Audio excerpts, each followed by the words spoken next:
I will never forget the day that I sat in the food stamps office and the lady sat across the desk from me and she said, "Okay, we got all your paperwork in order and you qualify." And I cried, and she gave me a card that was an immediate food stamps amount. I don't remember how much it was. And then she said, "Your regular food stamps card will come in the mail and that will be automatically reloaded with your monthly amount." Mind you, this was like my third or fourth visit to the food stamps office where you have to go and sit and wait. And I had to go and sit and wait with kids because I have 6 kids. And I would look over all the paperwork requirements and try so hard to make sure that I got all of the documentation that they needed for everything in bank statements. And I didn't know, like our bank, my husband handled all the bank stuff. And so I had to go find that and print out. Did our printer work? No. Get printed bank statements and get proof of residency. Electricity bill, I mean, I didn't know what was our electric company. Where's our electricity bill? I don't know. Some of it's only like digital. They don't send bills for everything now because they, paperless push. Then I had to provide proof of my own, like who I was, my driver's license, and all of my kids. And obviously kids don't have driver's licenses or anything. So we had passports because we had lived overseas. So I think that we had passports, but I may have had to also bring birth certificates. I can't remember. It was so much documentation. And then I had to provide proof of my husband's income. And do you know how hard that is to do when you're self-employed? And he was self-employed and he was a contractor and he was doing all these little jobs. So also he would make a certain amount of money on a job, but his business expenses were so high because he barely charged enough to cover the labor part of what he did, but he had to buy all the supplies out of pocket. So it looked like we were making more than we were. So then I had to provide receipts from Home Depot showing all the things that he was buying as a contractor. And for anyone saying he should have worked harder, that man worked from dawn until dusk. We've had issues in our marriage, but he has always worked his ass off to provide for us as a family. And why did we have no savings and debt? Because we were missionaries overseas for 10 years. And he was the pastor of a church plant, so I was a pastor's wife. Yeah, we did everything right. When I say that I was a Tradwife, like I mean that. And I was busy having babies. I had 6 babies, one about every 2 years. I was pregnant and I don't understand this. Listen, I don't care if you're conservative. I don't care if you're liberal. I don't care if you want to be traditional or if you want to be working outside of the home. Why do y'all have a bunch of kids that you can't afford? That is the weirdest thing. Like, I know I can't afford it. We struggling and I don't even have a job, but I want to have a bunch of kids and then get on government assistance. That's weird to me. Like, it's almost like our cognitive abilities, our intelligence, our reasoning skills just completely go out the window when it comes to having children. And I don't know if people understand this or not, but I'm going to explain it to you very simply. We don't live in yesteryear. We're not in hunter gatherer era where we need to populate the earth. The earth is well populated, okay? It has a ton of people, estimated to be roughly what, 9 billion people on the face of this earth, okay? So, with that being said, you don't have to have 1,000 kids to where you're not having a life event that would then cause for you to need to be on government assistance. That's what I'm saying, okay? I want to be very clear.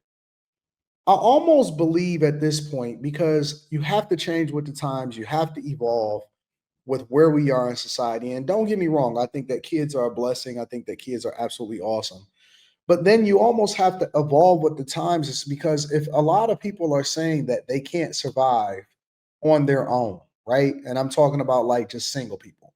And then you throw on top of that, you have single mothers that say that I can't survive just providing for my child in the event that I, for some reason, can't get child support, or maybe you get child support and you still don't have the father figure playing a role in the lives. And then I see people that have self-inflicted wounds and they make a decent amount of money, but then they can't reconcile their lifestyle with paring down the amount that they feel like they need to make because they too busy playing keep up with the Joneses, or they just continue to increase, what they do with the value of their lifestyle and they finance everything. And then they say, oh, well, we can't afford everything.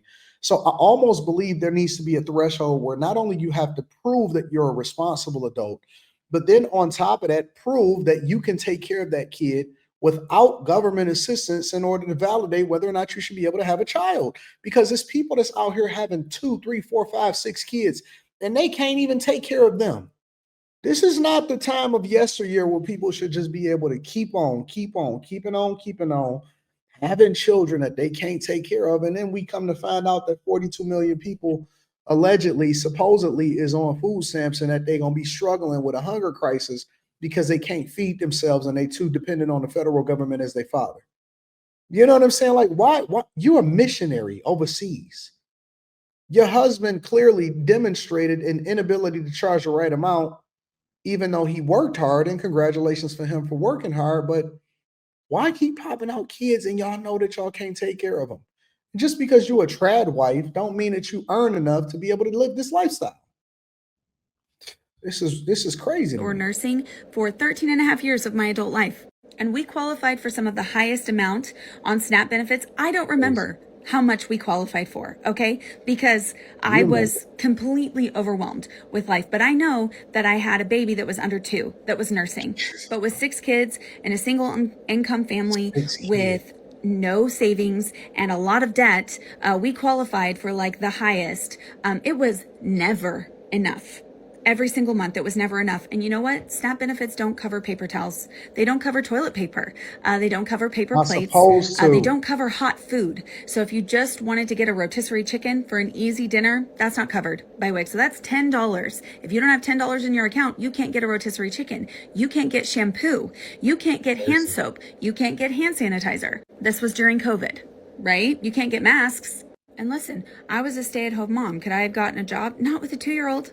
Okay, they don't qualify for preschool yet, and getting a job would have just covered his childcare. Why? Because I've been out of the workforce since I was 20, and I would only get paid a minimum wage job. I have no college education. Because why? I was a Tradwife for over 15 years. Because being a wife and mother is the highest calling. Why she say my experience on SNAP when I was a Tradwife, when I was playing this traditional role? So now I have to assume, based off of the past, present context of this conversation, that she's no longer either married or she went and got a job or something, or life circumstances changed. That someone could do with their lives. I did all the things. I did all the things that they tell us are this is how you should live, and isn't this wonderful? And this is what Erica Kirk is telling us that we should do, and this is what MAGA is telling us that we should do. No, they do not tell you to listen. Don't lie. Stop lying. They do not tell you to pop out a bunch of kids that you can't take care of. I hate when people try to act like they don't have no common sense. Oh, they told us what to do. You an adult. You don't know that you can't afford to take care of your kids and you still having sex and having kids? All of that. I did all of that because I was raised in Christian nationalism and I still needed food stamps. And I could go on about this for hours. In fact, I did last week when I interviewed with Pamela Brown for CNN. But again, this is not a left versus right issue. This is a billionaires versus everyone else issue. And release the Epstein files. This don't have nothing to do with no billionaires. Let me guess. They liberal now. Why should the world have to pay for your paper towel? Why should the world have to pay for your shampoo? What, like, are you crazy? Are y'all out of y'all minds? People are crazy in real life. Let me know what y'all think inside of the comments. Make sure y'all tap into the Patreon. Link is in the description. Teach Henley 40% off your first order, 20% off of life. I don't know what to tell y'all anymore. I am taken aback because I don't understand how people in their mind are justifying that the world is wrong and that it makes sense for them to do the things that they're doing. Let me know what y'all think inside of the comments.